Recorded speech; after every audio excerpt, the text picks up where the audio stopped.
if I do business with you, if I enter into a relationship with you, professional relationship, and I were to purchase any financial product, will you receive a commission, referral fee, kickback of any sort? And if the answer is yes, turn on your heels and go someplace else. So we can give you a link for fee-only planners. It's NAPFA, National Association of Personal Financial Advisors.org. NAP as in Paul, F as in Frank, A.org. That's a good place to find a actual fiduciary planner.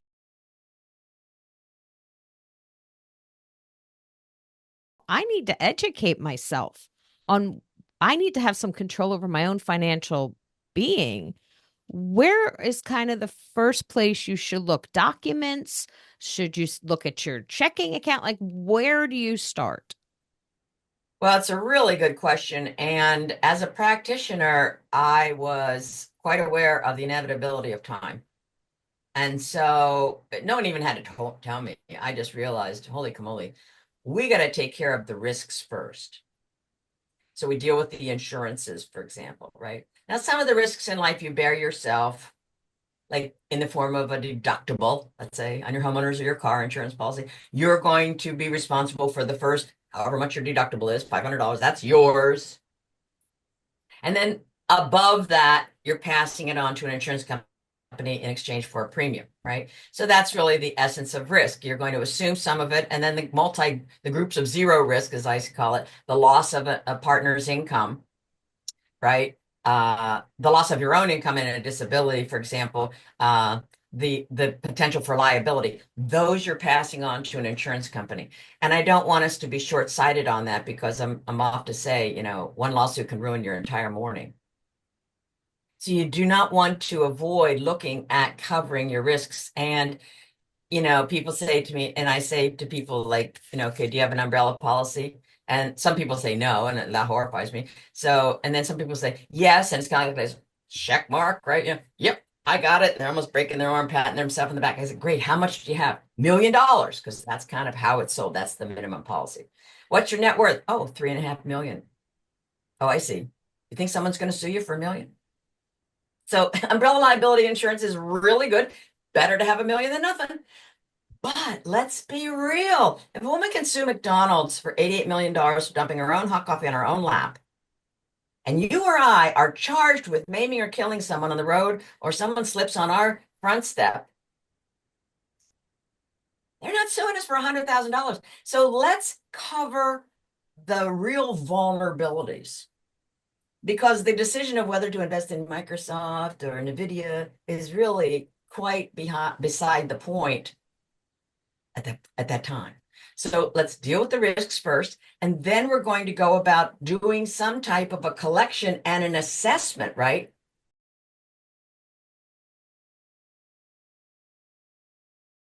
Individual stocks versus mutual funds.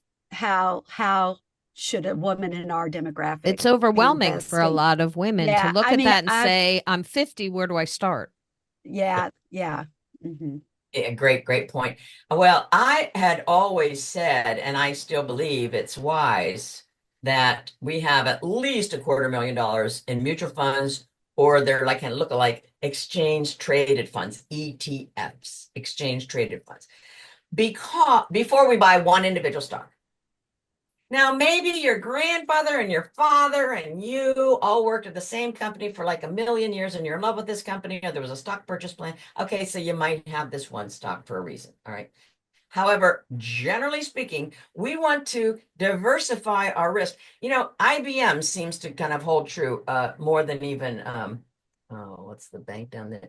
Entrust or something, Envest, I don't know. But IBM, Big Blue, right? Used to be all of our computers were Big Blue. That stock went like, Bank of America in the 50s and 60s went to $3 a share. It happens to big companies. Now, each of these companies came back, but some of them don't.